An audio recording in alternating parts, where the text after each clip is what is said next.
Boom. We are live, ladies and gentlemen. I'm excited for today's episode. We've got, oh, wait, hold on.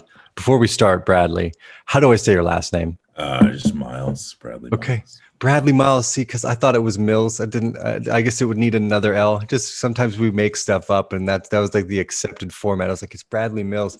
Bradley Miles, ladies and gentlemen. Okay, we'll start that over again. I should have clarified before. And actually, now that that's beeping, it gives me the time to close this. And this, and even that. Okay. Boom. We are live, ladies and gentlemen. I have another great and exciting guest for you today, Bradley Miles of Roll. Now, Bradley, I really like what you guys have built. So let's start at the beginning. Tell us who you are and what Roll is. Yeah, so really happy to be on. My name is Bradley Miles. I've been in the blockchain space for around 6 years as a researcher and doing product stuff. Founded Roll 3 years ago.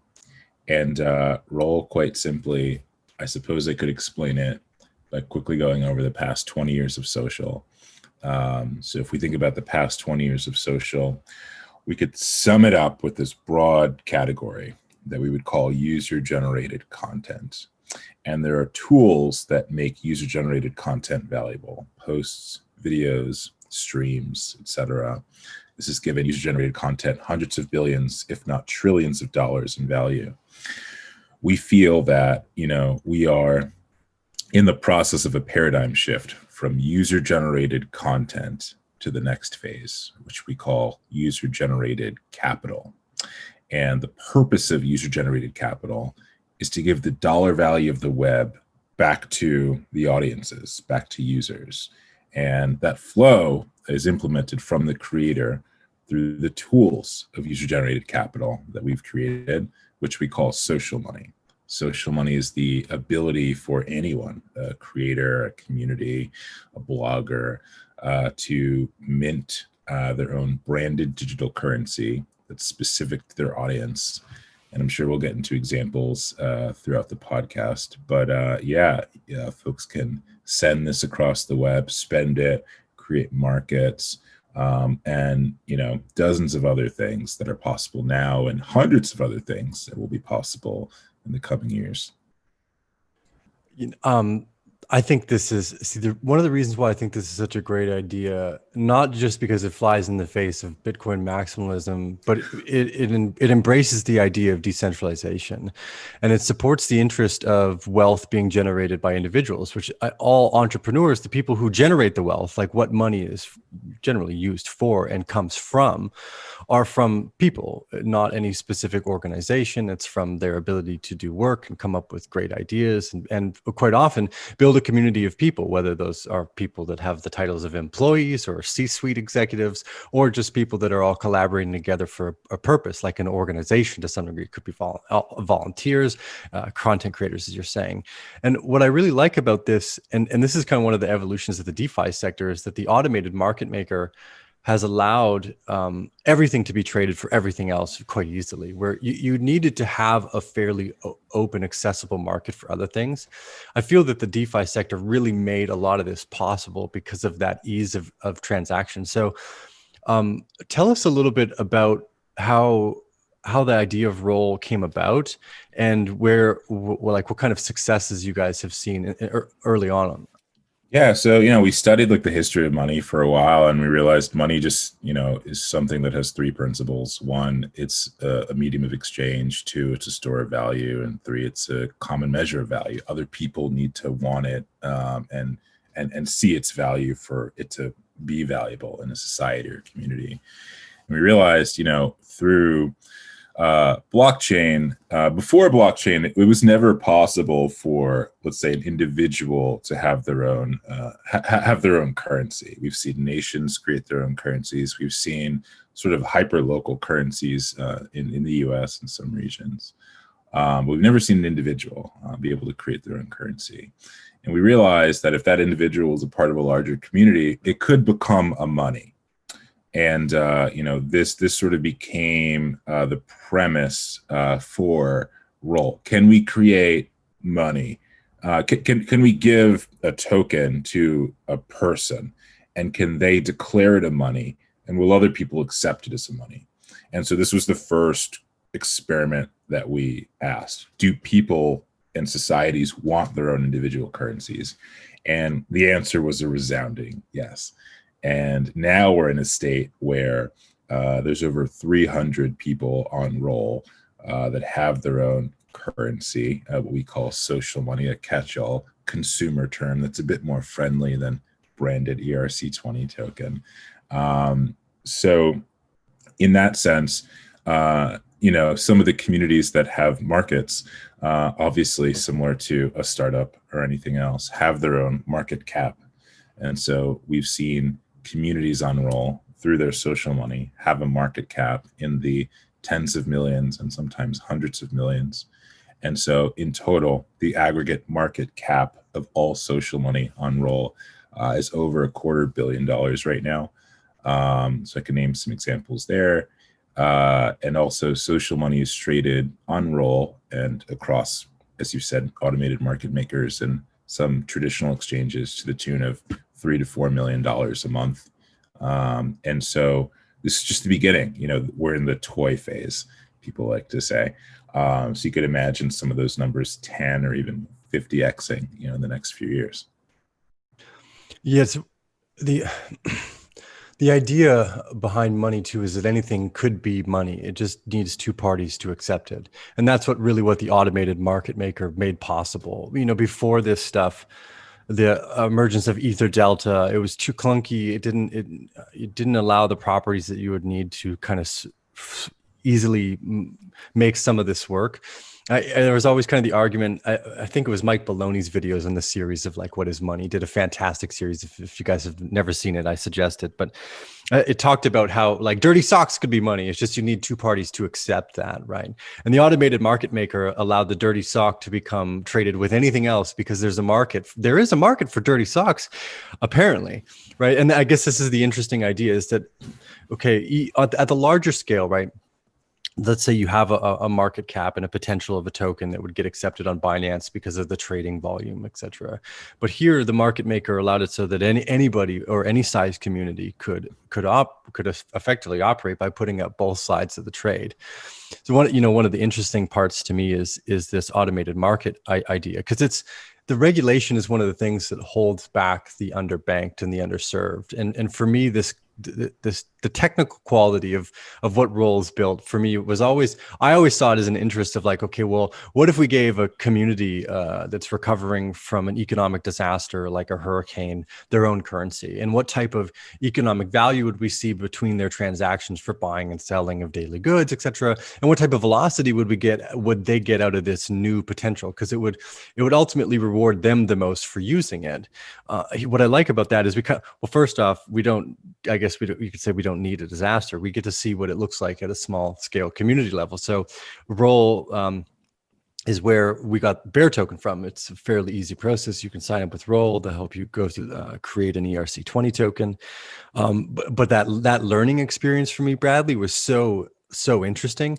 So one of the I don't know how to pose this as a question necessarily, but one of the big things I noticed is that I see people on Facebook, they're like, oh yeah, this company's got like $100 million market cap. And then I go and I look at the liquidity that's on Uniswap, because I'm using Uniswap as my total aggregate. And I'm like, oh, this only has $1 million in liquidity. So do you think that is this just a clear representation of the general hallucination of like the value of money to begin with, based off these kind of arbitrary terms that we've given something, even though the more obvious kind of direct like earnings or like the gross ratio of tradability out there is significant, like people touting $100 million market cap, but only $1 million in liquidity. Those things don't add up. Like the whale or big funds look for where there's liquidity, not the market cap number. I hope what's your thoughts on what's your thoughts on the perception of value here versus tangible value, like tradable value or something like that? I don't know. I hope that makes sense. No, that's cool. Yeah. So we've formally sort of like created these markets, I'd say like, 10 months ago. So that being said, there's no real metrics that like analysts have sort of imposed on the idea of could maybe largely call it like community equity, like the concept of a community having their own digital currency. That being said, like there are inevitable things that are important, like dollar value return to users, like dollar value held by the community. But in general, like liquidity is an important tool here. I don't think the purpose of social money is to be more liquid than Aave or Link or things like this. That's not what these communities are necessarily after. Like the end state isn't like more liquidity per se. The end state is definitely returning value back to your users, and I think you can do that with a fraction of the liquidity of those communities. Yeah, we can get into like what is important there, but I think we can pull off success with by not sort of by not matching the level of liquidity of like traditional protocols. I think we pull off the mission without that. But yeah, we've been pretty impressed with the amount of liquidity that has come together. We just had a podcast reach $100,000 in liquidity that was just announced a few days ago. So there's interesting things happening in those worlds too.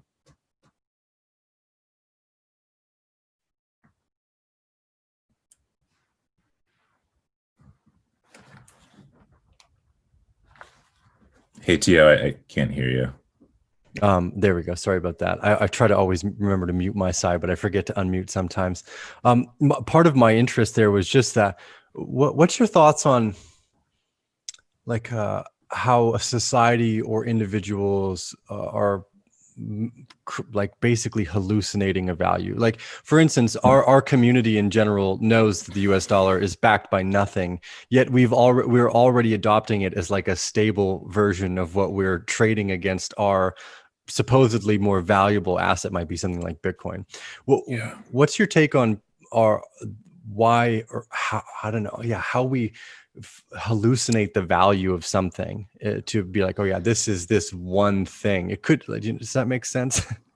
Yeah, it's a conceptual for sure. question, but it's anyways, it's one I try to trip out is like, where does that, how come we're all, anyways, I'll just let you run with that one.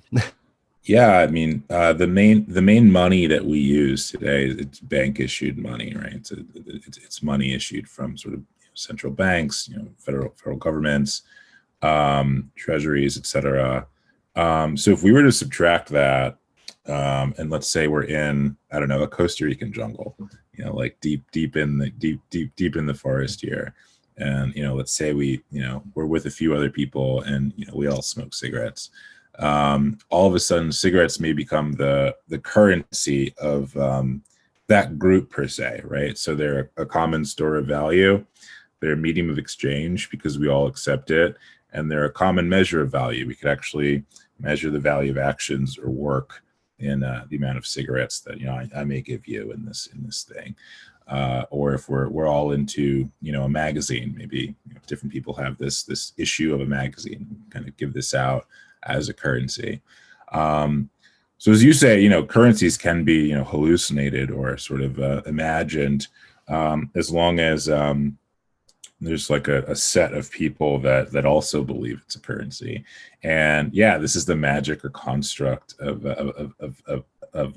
money that you sort of come across and is like uniquely realized in this space. We can create a currency over this call. And it could be, potentially realized or established by hundreds of millions of people.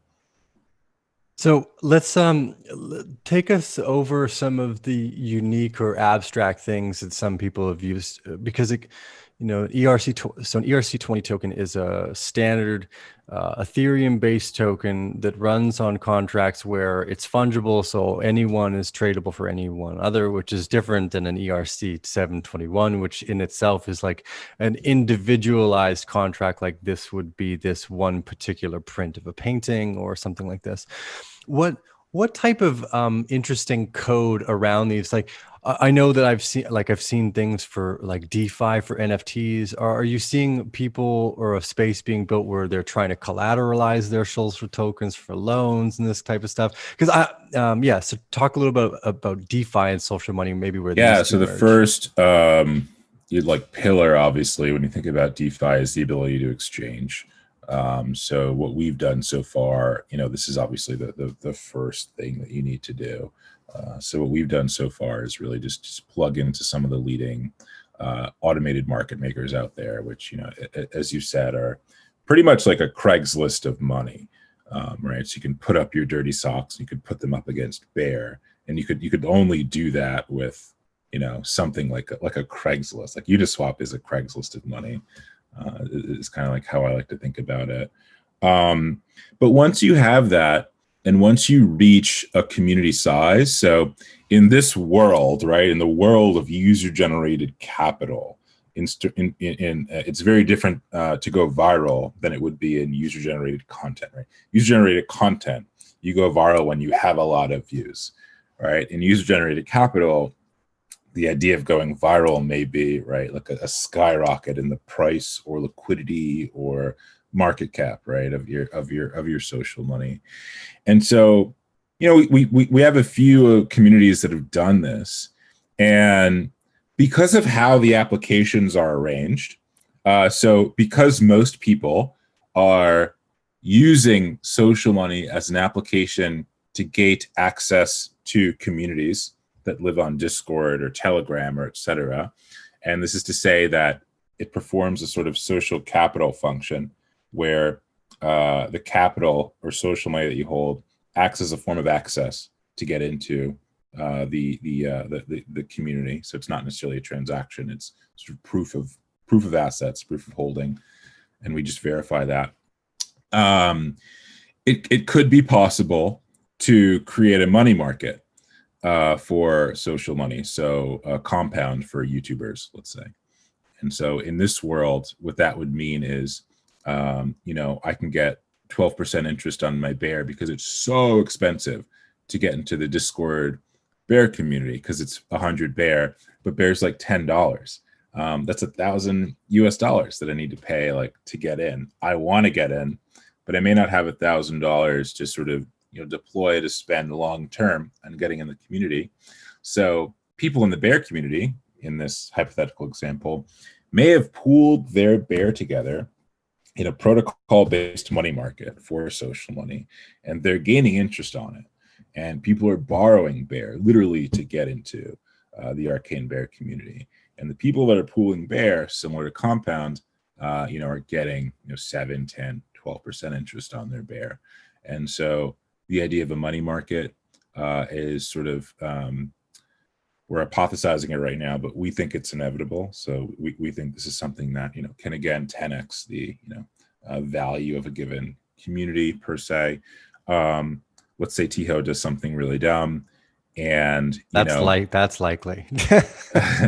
And then in general, he does something so dumb that I may want to short the entire community, right? Oh yeah, And exotics on social money. Yeah, and so there are these aspects of there are these aspects of as well. Can we create like a social money derivatives market where we can have short positions on a given community? Can we go long? Like Tio's done something so amazing, or maybe it's not even you. Maybe the members of Arcane Bear have done something so incredible, just even independent of you, that I would just love to go long on the entire base layer of the community through Bear.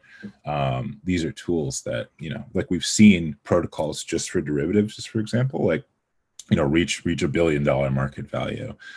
So if that tool was natively part of a community with its own social money, we think these are things that could just radically get, social money to 9, 10 figures per community. So those are things we're excited about. But yeah, the first job is really building the market to sustain something like that first. And so this is phase one, getting to values in sort of the 7, 8 figure range, getting hundreds if not thousands of holders, And then from there, Compound, when it started, really only had like 5 to 10,000 users, sort of when they initiated like the token and a few other of these things. So we're approaching some communities that are in that size that may make sense to have like a money market. And so this would inevitably, I think, be the next step. I mean, my main thought there is stupid regulators are so far behind. Okay, I'm going to take a page from Vitalik's book and ask a question in the same light. ETH 2.0. Yeah. Roll is arranged in such a way that we don't need to be reliant on this, right? So we're not waiting with bated breath for the release of ETH 2.0 because a lot of Roll operates in sort of a semi-custodial manner. Like most of the things that are on like the mainnet chain that requires signatures are the issuing of social money, the vesting of social money over a period of time, and withdrawing from the Roll ecosystem. So with that being said, Roll's designed in a way that it can scale to hundreds of millions of users today, essentially. We're not like most other blockchain applications where everything is on chain, which would absolutely require ETH2. So on a Roll level, ETH2 is obviously really great, and we're excited about it, but we're not reliant on it to effectively scale. But yeah, I would need to. I'm super excited for what's going on, but no real thing to say on ETH2 right now. Okay, great. So is Roll operating on a layer 2 solution in the background and then just goes on chain for when it needs to? Yeah. So when we think of we're looking at a few other layer 2s right now.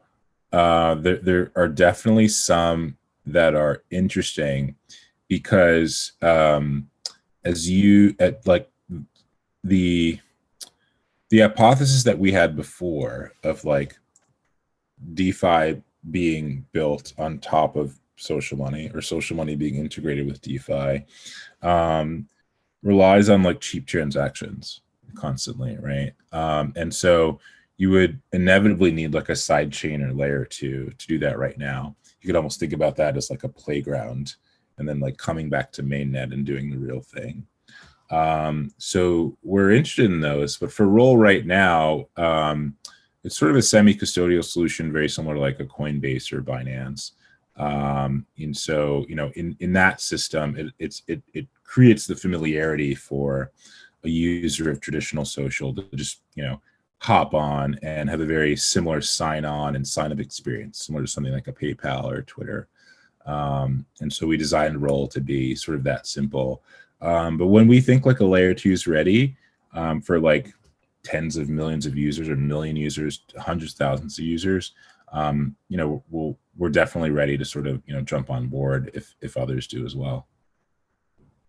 And so what are some of the things you hope to see over the next year in terms of the growth of Roll and what we can expect to see, I guess, in terms of new features or add-ons that you guys are building? Yeah, so right now, the most successful people on Roll, I'd say, have their own Discord or Telegram, and that's where their community lives. There's new, interesting native behavior going on in these groups that can potentially be their own subcurrencies of the group. And there's events, there's concepts like mentorship and learning and sort of bartering that are happening within the group. There's tiers, right? So imagine the bear community having little bear and big bear and super bear tiers. And to get in the super bear tier, you need like 1,000 bear. To get in the little bear tier, you need like 200. So people are creating these tier-like systems. But with all that said, the future of Roll and social money isn't Discord. It's not 3,000 Discords. It's not 10,000 Telegrams.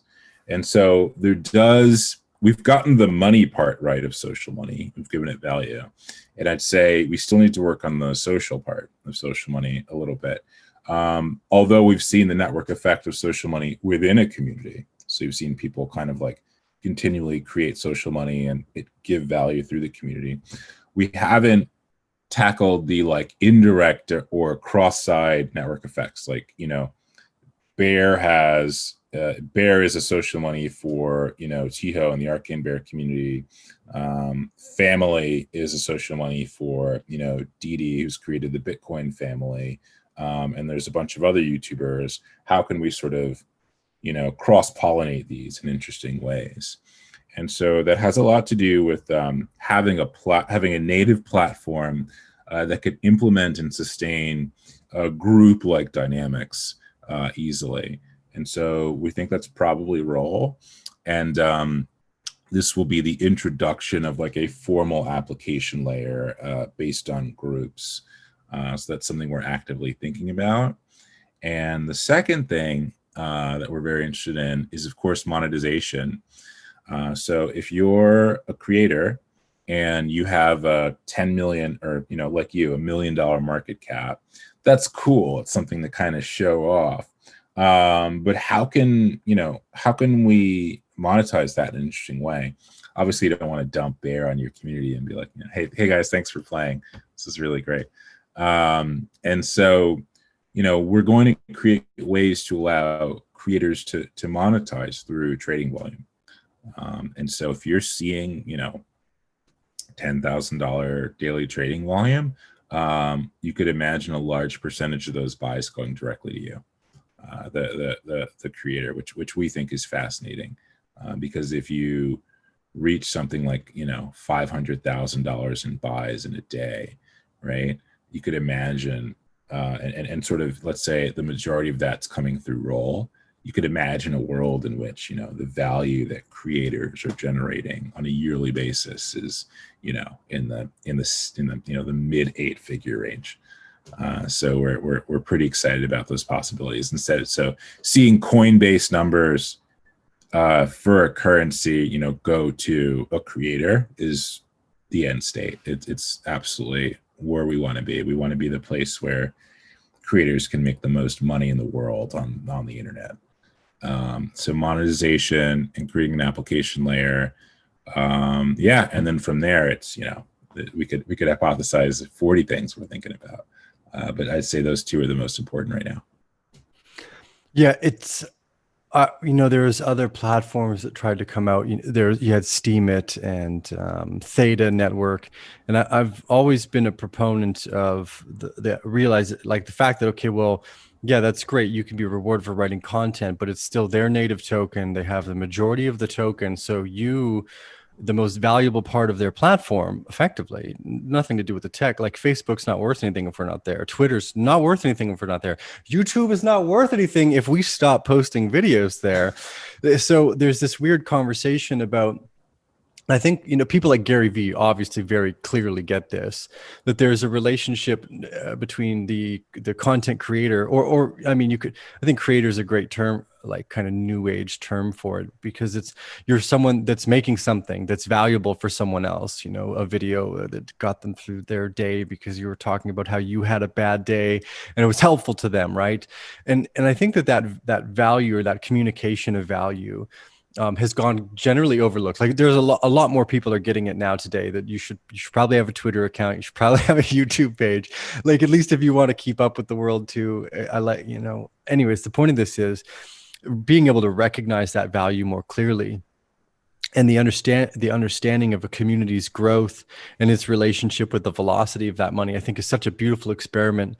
Because you know, having a little bit of a disheartening day. I think we talked about this briefly, Bradley, where, you know, you see people buying tens of thousands of Bitcoin, and there's not one bit of talk about the altruism that originally started this kind of cypherpunk space, like this open source, decentralized, like we're going to help the underbanked, the underserved. Like it's like left, but it's moved somewhere else. It seems like it's moved into the rest of the Web 3.0 space, and creating that, you know, I guess the internet even had that as well, that, you know, we're going to provide more information to more people so that everyone can have a better education. Like that's what really not sold me, but that's what really attracted me to this sector. And that's what I like about ideas like what Roll's done, because ultimately, even though the content creators are going to, a lot of them are probably quite well off. I think that this really easily transitions into something that, say, UNICEF could use for helping get money to people in disaster relief areas and allow them to basically rebuild their own economies. And the social aspect of seeing what a small community of 10,000 people will do together, I think is such a fascinating experiment to have. So I'm really excited that you guys have put together what you have. I think it removes a lot of the risk and liability from something centralized like a Steemit or a Theta TV. Even if it's not Roll that's the front end adoption, YouTube could very easily adopt the over UI or UX design, so that to create, you could plug in the background. I could put an X amount of tokens. I could give you a token for every time you watched a video all the way start to finish, etc. So, I mean, it's I think it's placed really well to succeed, even if because building the front end of distribution is just so ridiculously hard. Like, YouTube's been around for so long. You get, that distribution is the most valuable aspect, and it's the hardest thing to come by. And it's kind of like it's a time thing too. People trust that it's there, so that they go there more. So it's been there for this long, so it's likely that it will be there for this much longer. Anyways, I'm just trying to hash out this idea in my mind. I think YouTube is still going to be there the same way like a city, built in like the 1800s is still like there. But you just kind of, see that it's a lot older, but there'll be newer, cooler cities where people actually hang out in, in the next 10 years or so. Okay, I've got a side question for you then. This has nothing to do with Roll, but something to do with blockchain. Do you think that PayPal will adopt do you think that the companies that are around right now that are kind of also playing around in this sector, companies like Google, do you think that they're recognizing the value of what's right in front of them, or are they like Kodak right now? They've got the digital camera in their hands and they're worried about printing oil photos. Yeah, I think it was Sergey who said that, like, yeah, we just don't get blockchain, like we're sort of super late to it. And I think you're seeing this sort of pop up in the Valley as well. YC has sort of famously said, that they're not really like terribly interested in the blockchain. They've incubated a few companies, Coinbase and a few others, but largely they've kind of been absent from everything that's happened in the past like 3, 4, 5 years.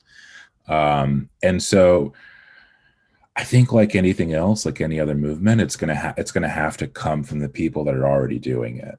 That's not to say a lot of those folks can't come over and do it, but I think a lot of the legacy platforms that folks are excited about, whether it's like a PayPal or Facebook, kind of coming in, I don't necessarily think they're going to have the culture and community of the larger crypto space sort of come in and sort of embrace them.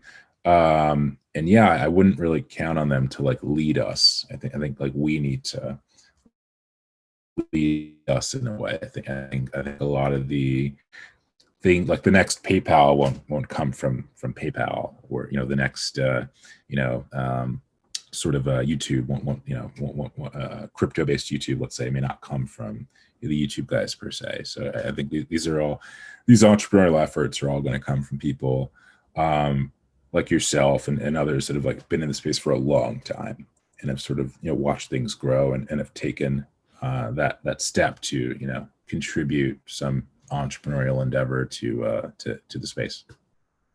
Well, Bradley, last two questions really quickly here. Favorite books?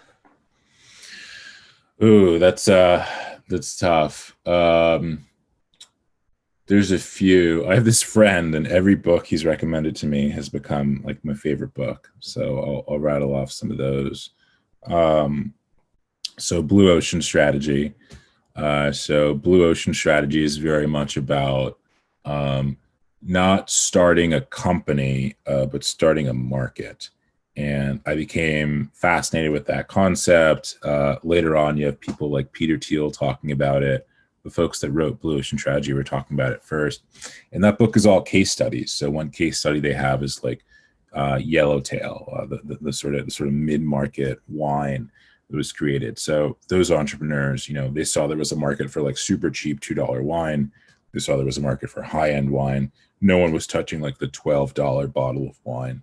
So they created this amazing brand, Yellowtail, which is, in their day was the, mid-market wine brand. And, they did that and they created a market there.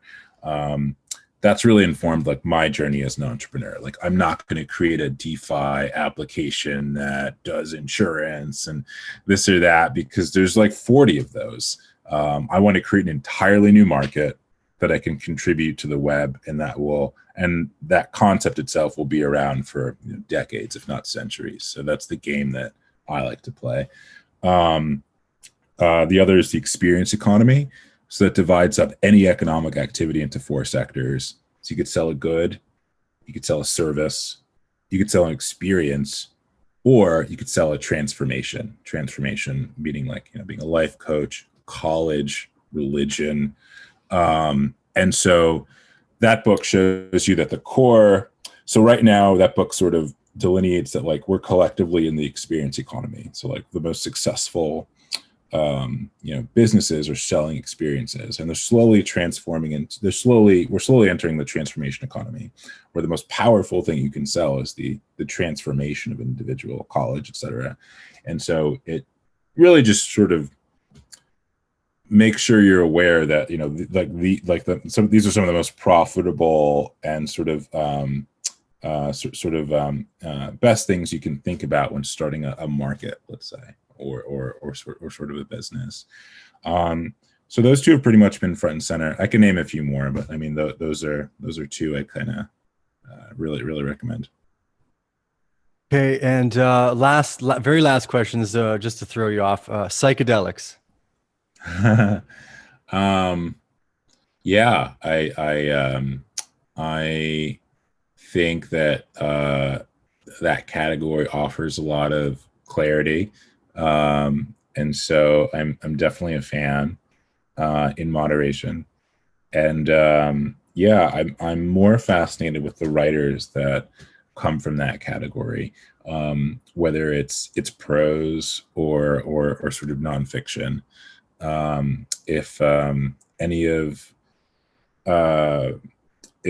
any sort of writer talks about the concepts of sort of psychedelics, it's generally an interesting conversation. So whether it's a McKenna or some of the beats or something like that. So huge fan of the literature that comes from it. Yeah. Have you? There's a book. If you read Dr. Rick Strassman's DMT, The Spirit Molecule. So I've heard Joe Rogan talk about it, if that counts, but no, I haven't read the book itself. Rick Strassman has a second one he did where he spent the next 15 years after DMT, The Spirit Molecule. He learned how to read and write Hebrew so that he could break down all of the Judaic like vision tradition and compare them, the vision tradition of the Hebrew culture next to his patients, because he felt that they were so similar. So his second book is basically hypothesizing that the majority of the Judaic culture about like mysticism and the Kabbalah is like vastly different than Orthodox Jewish culture, but the likelihood that they were all going through different forms of psychedelic visionary states the better they were at holding those visions, the more value they could transfer. Anyways, it's a fascinating topic. To take 15 years to learn how to read Hebrew. We were talking about Snow Crash at the beginning of the conversation, and these languages like Sumerian language or Hebrew that have been stuck around for so long, their symbols, etc. I thought it was an interesting side topic. Anyways, Bradley, it's been a great pleasure to chat with you. I'm really excited. Follow Roll and Bradley. If you guys are creators, you can go up and try out their platform, tryroll.org. Did I get that right? Anyways, it'll be written down below. Tryroll.com. Yeah. Tryroll.com. Yeah. Okay, good. We'll get there. People are smart enough. They're smarter than me. So we'll go with that. Thank you, Bradley. I look forward to the next time we get to chat. And anything else? Any final words for the podcast today? No, this is great, Gio. I have a general question for you. It's probably a bit longer, but yeah, where do you if blockchain is Web three, what do you think Web four is? Um, you know, I've had a long standing feeling that we get into a place where money loses the value that we think it has due to, you know, when we, a lot of our older representations of money are just tokenized forms of gratitude. So like I saved someone's life once. I was out surfing and I saw that there was a riptide coming up and I could tell that they were swimming near somewhere where they probably didn't know was dangerous. So I actually started surfing over to them before there was a problem. Like I was like, these people don't know what they're doing, right? I was like, they're in a dangerous spot right now. So like, I'll just go over there just in case. And as I'm going over there, one of the girls, it's like there's like a group of four people, they're hanging out, and she gets kind of swept away, and her friends try to grab her, and it's like there's no like if you've ever been in a strong riptide, it's a pretty interesting experience to say the least. So she gets sucked out really fast, and I start paddling over to her, and I get her on the surfboard, and I help bring her back to shore through the waves. Point of the story is afterwards her partner made me this like leather necklace. You know, it was a tokenized form of gratitude, and that moment to me has always kind of highlighted this abstraction between value and money, because here we know the value is higher than money to some degree. So the guy's not like, no, you're not maybe unless if I was like a surf tower and I had like a donation box beside because we were specifically trying to save people or some shit, right? Like I would just happen to be there. And because of that, it's the representation of value from that person is just tokenized gratitude. And that's kind of what I liked about this space, is that it was the start of that again. Because if we're on a technological path towards almost ultimate deflation, which is that things should cost nothing, then what's the inherent value of ownership or money in general? So I've always kind of, my altruistic thought has been that we would get to a spot. So Web 4.0, where a place would be maybe where money has no value. You like have tokenized ownership in multiple things. Like I don't actually own a vehicle because it's just sitting here for 12 hours a day. I own a share in a pool of vehicles, and one will come pick me up, or it'll make deliveries for me, etc. It just seems that we're headed towards a more utilitarian based society anyways, because I've got friends that have made hundreds of millions of dollars and they drive Toyotas. They're not driving. There's this level where luxury, unless you're crazy and you want to buy $100 million yacht, which a lot of the people that make $100 million don't actually want to do. So anyways, it's besides the point. I guess what I'm trying to say is that Web 4.0 to me is when we get to a place where money has no real value because we've evolved technologically far beyond the need to like try to store energy, and we're much better at capturing the infinite that is, I think, fairly prevalent to anyone who's studied. It's my Web 4.0 dream. Interesting. Yeah. Always curious what folks like yourself think is up next. This was awesome, Gio. Thanks again. Yeah, my pleasure. I will do it again in the future because I always love chatting with you, Bradley. And I think Roll's got a bright future ahead of it too. So I want to stay up to date with where you guys are going and what's going on in your world. Anyways, thank you, Bear Family. Give us a thumbs up if you made it all the way to the end of the video. Leave your thoughts, your comments, your questions. Follow Bradley and Roll and ask them or any questions you guys have, or join them by becoming part of their community as well. Bradley, we'll see you again soon. Have a great day, brother.